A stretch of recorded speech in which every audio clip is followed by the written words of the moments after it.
नमस्कार दोस्तों, मैं मोहन लाल स्वागत करता हूं आपका हमारे YouTube चैनल जीत मास्टर पर।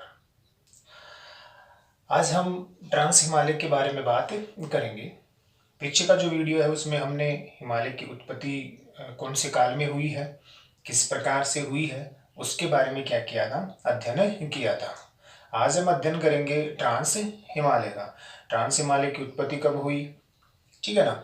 ट्रांस हिमालय की मुख्य मुख्य विशेषताएं कौन सी हैं, ट्रांस हिमालय में कौन कौन सी श्रेणियों को शामिल किया जाता है और वर्तमान परिप्रेक्ष्य में ट्रांस हिमालय का जो सामरिक महत्व है उसका क्या करेंगे, अध्ययन करेंगे।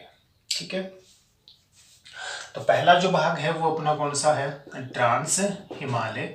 ट्रांस हिमालय को बोलते हैं कौन सा हिमालय, तिब्बती हिमालय भी कहा जाता है। कौन सा हिमालय भी कहा जाता है इसे, तिब्बती हिमालय भी कहा जाता है। कौन से वाले को, ट्रांस हिमालय को। इसमें किस किस श्रेणी को शामिल किया जाता है, तो इसमें काराकोरम जो पर्वत है, कौन सा पर्वत है, काराकोरम जो पर्वत है इसको इसमें शामिल किया जाता है। दूसरा लद्दाख जो पर्वत है, कौन सा पर्वत है, लद्दाख जो पर्वत है को इसको इसमें शामिल किया जाता है। कैलाश जो पर्वत है, कौन सा पर्वत है, कैलाश जो पर्वत है को इसमें शामिल किया जाता है। और लास्ट आपका कौन सा, जास्कर जो पर्वत है को किस में शामिल किया जाता है, ट्रांस हिमालय में शामिल किया जाता है। मतलब ये चार जो श्रेणियां हैं, ये चार जो पर्वत हैं, काराकोरम, लद्दाख, कैलाश और कौन सा, जास्कर, इन चारों को किस में शामिल किया जाता है, ट्रांस हिमालय में, तिब्बती हिमालय में शामिल किया जाता है। दूसरा, ट्रांस हिमालय की उत्पत्ति कब हुई, तो जैसा कि हमने आपको पीछे वाले वीडियो में बताया है कि जो हिमालय है अपना, कौन है, हिमालय, इस हिमालय की जो तीनों श्रेणियां हैं, चाहे वो आपकी कौन सी हो, महान हिमालय हो, चाहे वो आपका कौन सा हो, लघु हिमालय हो, और चाहे वो आपका कौन सा हो, शिवालिक हिमालय हो, इन तीनों श्रेणियों का जो निर्माण है वो हुआ है कौन से काल में, कौन से महाकल्प में, सेनोजोइक। कौन सा था, सेनोजोइक जो महाकल्प है, इस सेनोजोइक महाकल्प के तीसरे युग में, कौन से युग में हुआ है, तीसरे युग में हुआ है, जिसको अपन बोल रहे थे कौन सा, टर्शियरी। ठीक है ना, कौन सा बोल रहे थे, टर्शियरी बोल रहे थे। तो इसमें किसका निर्माण हुआ है, हिमालय की तीनों श्रेणियों का निर्माण हुआ है।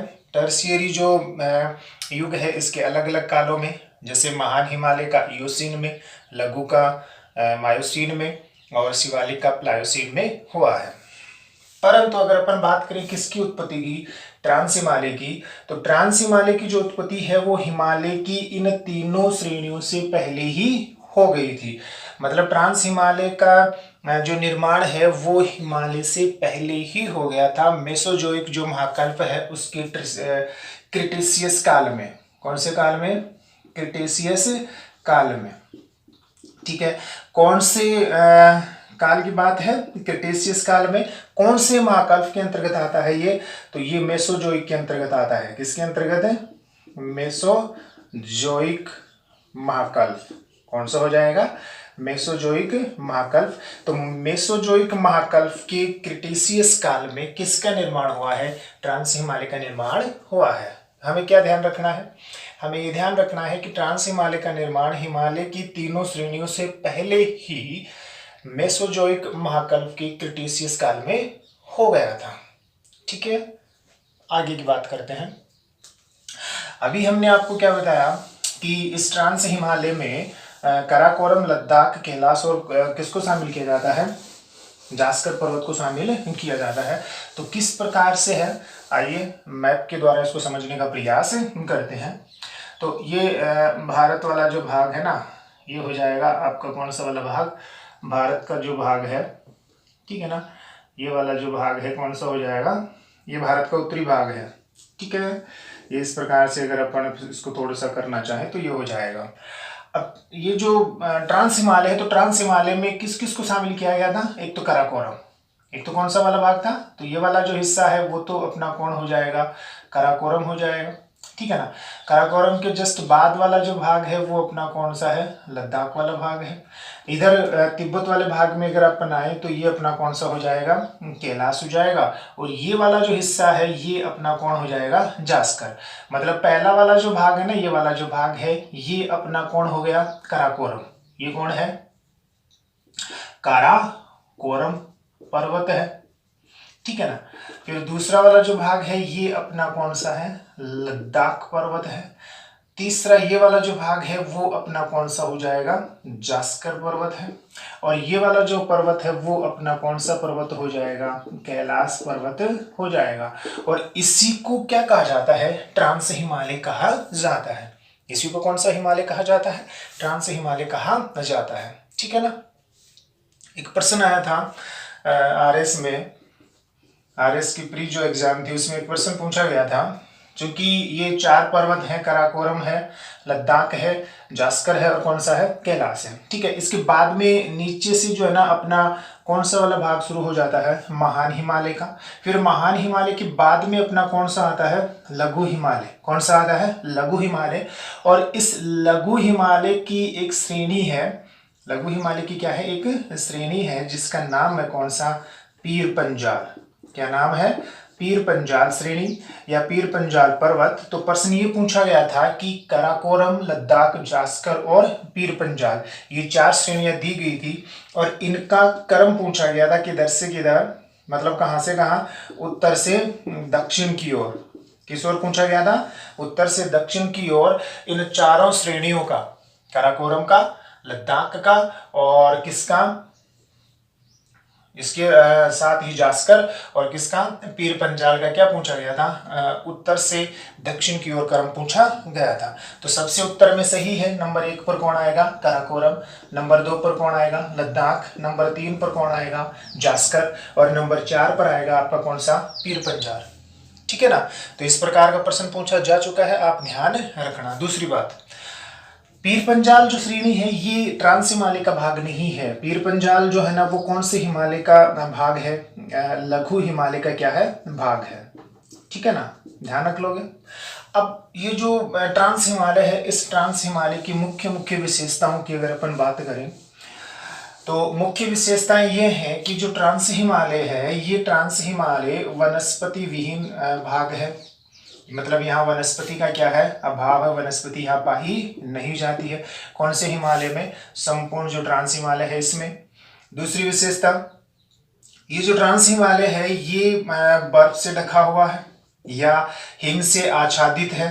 किससे ढका हुआ है, बर्फ या हिम से क्या है, आच्छादित है। ऐसा माना जाता है कि ध्रुवों के बाद, किसके बाद, ध्रुवों के बाद दूसरी सबसे ज्यादा जो बर्फ है वो आपको कहाँ मिल जाएगी, इसी ट्रांस हिमालय में मिल जाएगी, ठीक है।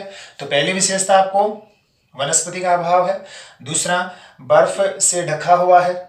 ऐसा भी माना जाता है कि ध्रुवों के बाद सर्वाधिक जो बर्फ है वो कहाँ मिलती है, आपको इसी ट्रांस हिमालय में मिलती है। तीसरी, ट्रांस हिमालय जो है ना वो मुख्यतः कौन सी चट्टानों से बना है, अवसादी चट्टानों से बना है। किनसे बना है, अवसादी चट्टानों से बना है। और चौथी सबसे बड़ी विशेषता, ये अपना महान हिमालय है, ये वाला जो भाग है ना ये महान हिमालय, फिर ये कौन सा, लघु हिमालय, फिर इसके बाद में आपका कौन आ जाएगा, शिवालिक आ जाएगा। तो जो ट्रांस हिमालय है, ये पूरा का पूरा जो ट्रांस हिमालय है, इस ट्रांस हिमालय को महान हिमालय से अलग करने वाला एक भ्रंश है या अलग करने वाला एक भाग है, ठीक है ना। किसको, ट्रांस हिमालय को महान हिमालय से अलग करने वाला जो भ्रंश है उस भ्रंश को बोलते हैं क्या, ITSZ। क्या बोलते हैं, ITSZ, मतलब हो जाएगा इंडस, है ना, सांगपो। कौन हो जाएगा, इंडस सांगपो सच्चर जोन। कौन सा जोन, सच्चर जोन। तो ये जो वो भाग है, ये जो भ्रंश है ITSZ, ये ट्रांस हिमालय को कौन से हिमालय से, महान हिमालय से अलग करने का काम करता है। कौन, ITSZ किस किस को अलग करता है, तो ट्रांस हिमालय को कौन से हिमालय से अलग करता है, महान हिमालय से अलग करता है। कौन से हिमालय से? महान हिमालय से अलग करता है। ये चौथी विशेषता आपको ध्यान रखनी है। पहली क्या कि जो ट्रांस हिमालय है वनस्पति का यहाँ अभाव है। किससे ढका हुआ है? बर्फ से ढका हुआ है। कौन से चट्टानों से बना है? अवसादी चट्टानों से। और सबसे महत्वपूर्ण जो बात है कि महान हिमालय और ट्रांस हिमालय को अलग करने वाला जो भ्रंश है उसको बोला जाता है क्या? ITSZ, Indus, Tsangpo, suture, zone. ठीक है ना। या हिंदी में अगर आप बोलना चाहो तो सिंधु, कौन हो जाएगा? सिंधु सांगपो। कौन सा हो जाएगा? Sindhu Tsangpo suture John. कौन सा हो जाएगा? Sindhu Tsangpo suture John. ये वो भाग है जो ट्रांस हिमालय को किससे अलग करता है? महान हिमालय से अलग करता है। ठीक है। अब अपन इस ट्रांस हिमालय में सबसे पहले बात करें किसकी? काराकोरम की। किसकी बात करें? काराकोरम पर्वत की अगर अपन बात करें तो ये वाला जो भाग है ये अपना कौन है? काराकोरम है ना। इस काराकोरम का सर्व मतलब एक विद्वान हुए हैं जिनका नाम हुआ है स्वेन हेडन। कौन हुआ है? स्वेन हेडन नामक विद्वान हुए हैं। स्वेन हेडन नामक विद्वान ने काराकोरम पर्वत का अध्ययन किया। किसका अध्ययन किया है? काराकोरम पर्वत का अध्ययन किया। और अध्ययन करने के बाद इन्होंने काराकोरम पर्वत को क्या कहा है? Backbone of high Asia. क्या कहा है? बैकबोन ऑफ हाई एशिया कहा है। किसने कहा है? किसने कहा है? स्वेन हेडन ने। किसको कहा है? तो काराकोरम पर्वत को कहा है। क्या कहा है? बैकबोन ऑफ हाई एशिया, मतलब उच्च एशिया की रीढ़। क्या कहा है? उच्च एशिया की रीढ़ कहा है। उच्च एशिया की रीढ़ किसको कहा है? काराकोरम पर्वत को कहा है। किसने कहा है? तो किसने कहा है? स्वेन हेडन ने कहा है। ठीक है ना। ये आपको ध्यान रखनी है। दूसरा, काराकोरम जो पर्वत है, इस काराकोरम पर्वत का जो सर्वोच्च शिखर है, काराकोरम जो पर्वत है इसका जो सर्वोच्च शिखर है उसका नाम है कौन? केटू, जिसको बोलते हैं क्या? Godwin Austen. क्या बोलते हैं? गॉडविन ऑस्टिन बोलते हैं। तो जो काराकोरम पर्वत है उस काराकोरम पर्वत का जो सर्वोच्च शिखर है, कौन सा शिखर है? सर्वोच्च जो शिखर है उसका नाम है क्या? केटू। क्या नाम है? केटू। केटू का मतलब हो गया कौन सा? गॉडविन ऑस्टिन, जिसकी ऊंचाई है 8611 मीटर। और ये वर्तमान में आता है कहाँ? पीओके में। कहाँ आता है? पीओके में। इसी वीडियो में हम बात करेंगे पीओके की भी। लेकिन अभी आपको क्या ध्यान रखना है कि काराकोरम जो पर्वत है इसका सर्वोच्च शिखर कौन सा? केटू, गॉडविन ऑस्टिन, 8611 मीटर। कहाँ पड़ता है? पीओके में। पीओके की बात अभी अपन इसी वीडियो में आगे करेंगे। दूसरा, आपको ये भी ध्यान रखना है कि एक K1 नामक शिखर भी है। कौन सा? K1। और K1 नामक जो शिखर है उसका नाम है मासेर ब्रूम। कौन है? मासेर ब्रूम नामक शिखर है जो कहाँ है? जम्मू कश्मीर में है। और उसी को किस नाम से जाना जाता है? K1 के नाम से जाना जाता है। K2 तो आपका गॉडविन ऑस्टिन जो पीओके में आ रहा है, और मासेर ब्रूम को K1 के नाम से जाना जाता है जो कहाँ आ रहा है? जम्मू कश्मीर में आ रहा है। दूसरी बात, इसी काराकोरम वाले भाग में आती है एक घाटी जिसका नाम है नुब्रा घाटी। कौन सी घाटी है यहाँ? नुब्रा घाटी। ठीक है ना। कौन सी घाटी है? नुब्रा। ठीक है। इस नुब्रा घाटी में आता है सियाचिन हिमनद। कौन सा हिमनद आता है?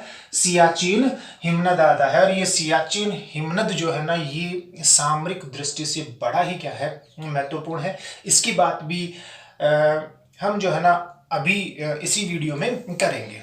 ठीक है। तो आपको क्या ध्यान रखना है? सबसे पहले किसके बारे में? काराकोरम। तो काराकोरम का अध्ययन किया किसने? स्वेन हेडन ने। स्वेन हेडन ने इसको क्या कहा है? बैकबोन ऑफ हाई एशिया कहा है।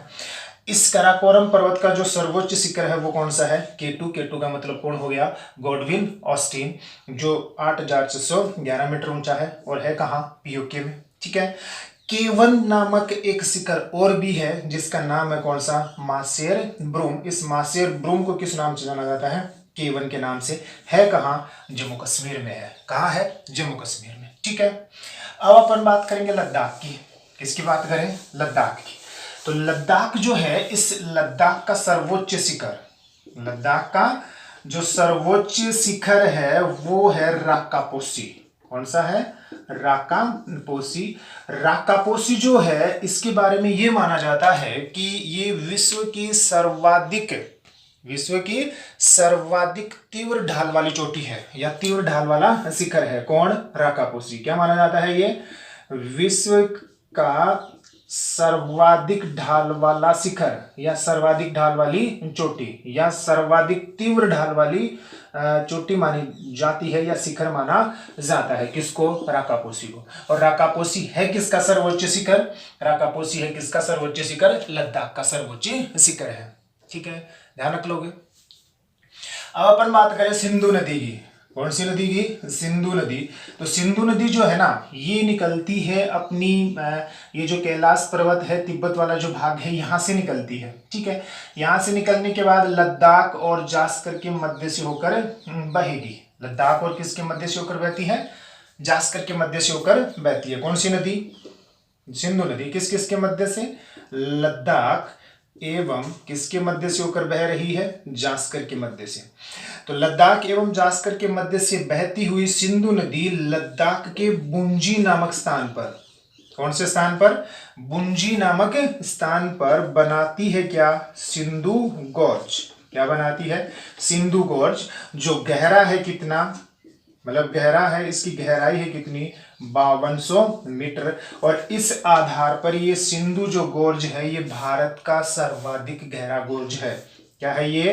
भारत का सर्वाधिक गहरा गोर्ज है। कौन सा? सिंधु गोर्ज, जो बनाती है कौन सी नदी? सिंधु नदी बनाती है। कहाँ बनाती है? लद्दाख के बुंजी नामक स्थान पर बनाती है। ठीक है, अब ये गोर्ज क्या होता है? तो गोर्ज के बारे में, जब नदियां पर्वतीय भाग से होकर बहती है, तो वो जब पर्वतीय भाग से होकर बहती है तो युवावस्था में होती है, और युवावस्था के दौरान कोई भी नदी लंबवत अपर्दन करेगी, खड़ा अपर्दन करती है। ठीक है ना, तो लंबवत अपर्दन करने के दौरान नदी क्या बनाती है? अपनी घाटी को गहरा करती हुई वी आकार की घाटी बनाती है। अंग्रेजी का जो वी है ना, तो इस वी आकार की क्या बनाती है? घाटी बनाती है। इसी वी आकार की घाटी का जो विस्तृत रूप होता है, उसी को क्या कहा जाता है? गोर्ज कहा जाता है। वी आकार की घाटी का विस्तृत जो रूप है वही कौन है? गोर्ज है। और ये गोर्ज जो है ना, सिंधु गोर्ज है। कौन सी नदी बनाती है? सिंधु नदी बनाती है। कहाँ बनाती है? लद्दाख के बुंजी नामक स्थान पर बनाती है। क्यों प्रसिद्ध है? क्योंकि 5200 मीटर गहरा है और भारत का सबसे गहरा गर्त है। कौन सा? सिंधु गोर्ज। ठीक है, ध्यान रख लोगे। अब चूंकि सिंधु नदी की बात चल ही रही है, तो भारत की दो और नदियां, सिंधु, इसके साथ ही कौन सी? सतलुज या सतलज, और कौन सी नदी? ब्रह्मपुत्र। इन तीनों ही नदियों का उद्गम कौन से हिमालय से होता है? ट्रांस हिमालय से ही होता है। कौन से हिमालय से होता है? ट्रांस हिमालय से ही होता है। ट्रांस हिमालय में जो ये कैलाश पर्वत, मतलब ये तिब्बत वाला जो भाग है, इस तिब्बत वाले भाग से ही निकलती है कौन सी नदियां? सिंधु, सतलज, ब्रह्मपुत्र। ये तीनों नदियां कहाँ से निकलती हैं? ट्रांस हिमालय से निकलती है। ये मुख्य मुख्य विशेषताएं हैं किसकी? ट्रांस हिमालय की। अब अपन बात करते हैं, अब हम बात करते हैं कि जो पीओके क्या है ना, सियाचिन का क्या सामरिक महत्व है। तो मैं 2 मैप आपके लिए बना रहा हूं, और उन्हीं के जरिए हम समझने का क्या करेंगे? प्रयास करेंगे। ठीक है, तो ये भारत का पहला वाला जो हिस्सा है, मतलब जम्मू कश्मीर के ऊपर वाला, ये वाला जो भाग है, हमने मान लिया कि ये अपना कौन है? जम्मू कश्मीर वाला जो भाग है ना, ऐसे इस प्रकार से हो जाएगा। ठीक है, अब दूसरा इधर अपन एक और बना लेते हैं। दोनों ही बड़े महत्वपूर्ण हैं, और दोनों के द्वारा मैं आप लोगों को समझाने का प्रयास करूंगा कि सियाचिन जो है ना, इसका क्या सामरिक महत्व है ना। तो अगर अपन बात करें, तो ये वाला जो भाग है ना, ये वाला जो भाग है, ये अक्साई चीन क्षेत्र है। ये कौन सा है? अक्साई चीन क्षेत्र है।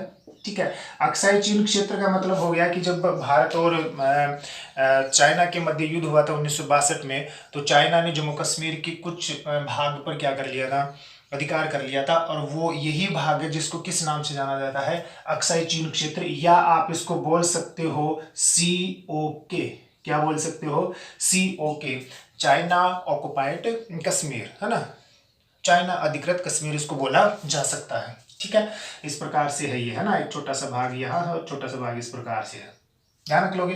दूसरा, यहां आता है आपका सियाचिन ग्लेशियर। ये कौन सा ग्लेशियर है, सियाचिन ग्लेशियर है। ठीक है, और यहां से अपना लद्दाख वाला जो हिस्सा है वो क्या हो जाता है, शुरू हो जाता है, और ये वाला जो भाग है ये अपना कौन है, जम्मू कश्मीर है। और ये वाला जो भाग है अपना, ये कौन सा है, ये जो प्लस प्लस में आपको दर्शा रहा हूं, ये है आपका लद्दाख, या हमारा कौन है, लद्दाख है, पूरा का पूरा जो हिस्सा है। ठीक है, और ये वाला जो भाग है ये अपना कौन है, जम्मू कश्मीर है। कौन है, जम्मू कश्मीर। तो ये तो अपना कौन, JNK, और ये अपना कौन सा है, लद्दाख है। ठीक है, और ये जो छोड़ रखा है ना, ये जो खाली वाला भाग है, ये अपना कौन सा हिमनद है, ये है सियाचिन। ये कौन है, सियाचिन हिमनद है। ठीक है, अब अपन सबसे पहले, और ये वाला जो हिस्सा है ये है कौन, POK। कौन है, POK।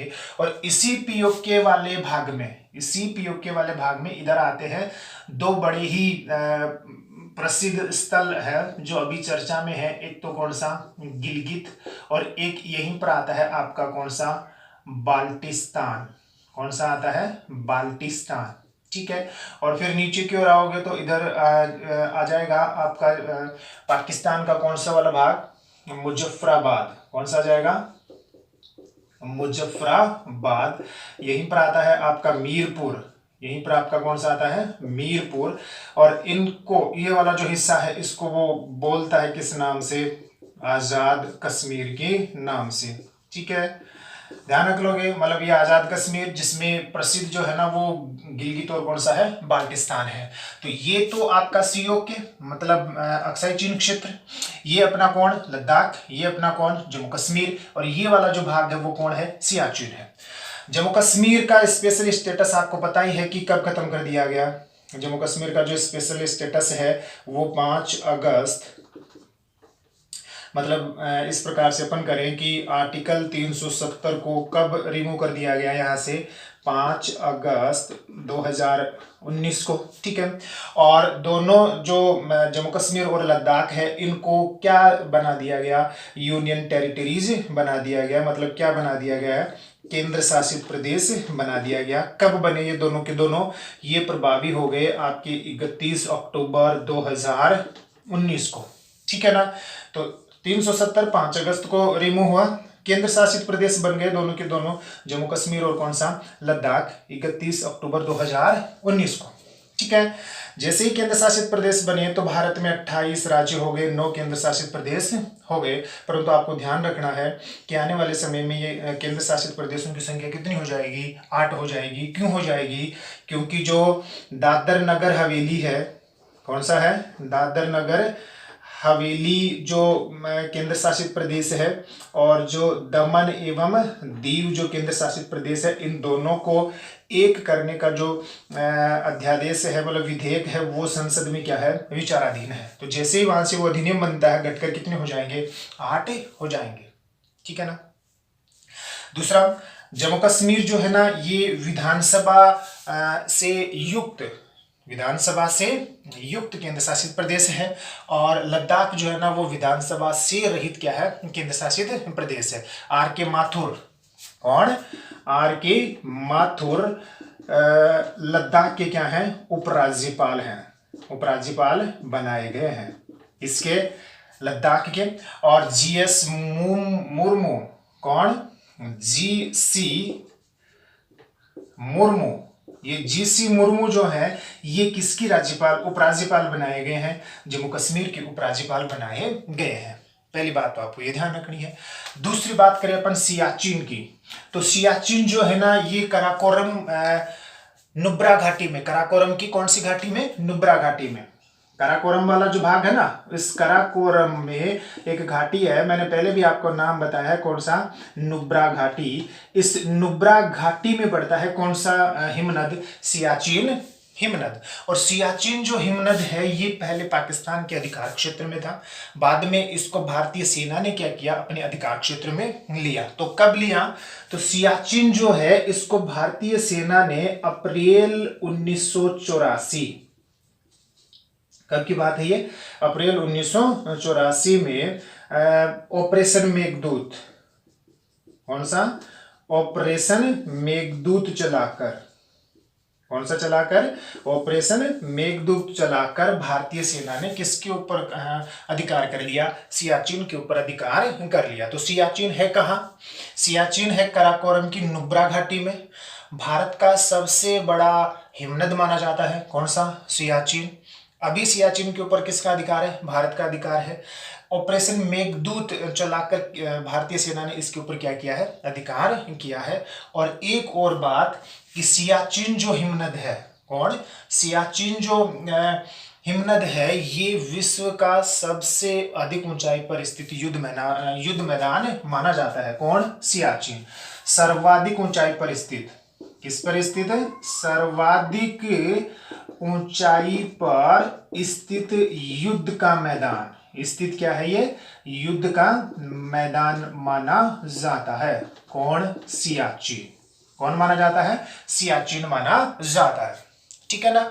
मतलब क्या हो गया, highest battleship of the world, कौन, सियाचिन। दूसरी बात, ये तो बात हो गई इस वाले मैप की, है ना। अब अपन बात करते हैं इस वाले भाग में जाएं, तो इस वाले भाग में सबसे ज्यादा महत्वपूर्ण है, जैसे कि हमने आपको इसमें दिखा रखा है कि ये सीओके है, यहाँ आपका सियाचिन ग्लेशियर, और ये वाला जो भाग है ना, इस प्रकार से अगर अपन जाएं तो ये अपना कौन है, लद्दाख वाला भाग है ना। और ये वाला जो भाग है ना, वो अपना कौन है, जम्मू कश्मीर। तो ये वाला भाग अपना लद्दाख है, ठीक है ना। और ये वाला जो हिस्सा है वो अपना कौन है, जम्मू कश्मीर है। और ये कौन है, पीओके है। और ये अपना कौन हो गया, लद्दाख हो गया, ठीक है। यहां पर काराकोरम का एक भाग आता है, इस काराकोरम वाला जो भाग है यहाँ पर, इस काराकोरम के क्षेत्र को, ये वाला जो हिस्सा है, इस काराकोरम के क्षेत्र को 1963 में, कब, 1963 में काराकोरम के इस क्षेत्र को पाकिस्तान ने किसको दे दिया, चीन को दे दिया।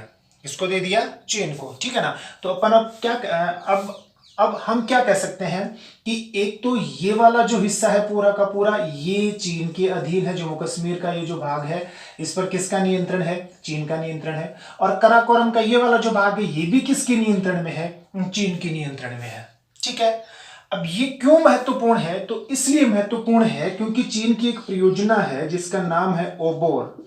क्या नाम है, ओबोर। और इस परियोजना के तहत जो है ना, चीन जो है वो विश्व के सभी मुख्य मुख्य जो महाद्वीप हैं उनको सड़क मार्गों से क्या कर रहा है, जोड़ रहा है। और इसी परियोजना का एक भाग है जिसका नाम है क्या, सीपेक। क्या नाम है, सीपेक, ठीक है ना। क्या नाम है उसका, सीपेक। तो जो ये सीपेक है, वो सीपेक गुजर रहा है इसी काराकोरम और पीओके वाले भाग से होकर गुजर रहा है। कौन, सीपेक। कौन गुजर रहा है, सीपेक यहीं से होकर गुजर रहा है, ठीक है ना। इसी काराकोरम और पीओके वाले भाग से होकर गुजर रहा है। सीपेक का मतलब हो गया आपका कौन, चाइना पाकिस्तान इकोनॉमिक कॉरिडोर। कौन हो गया, इकोनॉमिक कॉरिडोर हो गया, ठीक है। तो ये जो इकोनॉमिक कॉरिडोर है, ये इसी पीओके से, इसी काराकोरम वाले भाग से होकर क्या हो रहा है, गुजर रहा है। इसी वजह से भारत जो है ना, वो पीओके को लेकर अभी बहुत ज्यादा क्या हो गया है, एग्रेसिव हो गया है। और अभी आपने सुना भी होगा समाचारों में कि गिलगित और बाल्टिस्तान के मौसम के बारे में भारत के मौसम विभाग के द्वारा क्या किया जा रही है, भविष्यवाणी व्यक्त की जा रही है, ठीक है। आज के लिए इतना ही। उम्मीद करता हूँ आपको वीडियो पसंद आया होगा। अगर पसंद आता है तो आप इसे लाइक भी कीजिए, शेयर कीजिए, चैनल को सब्सक्राइब कीजिए।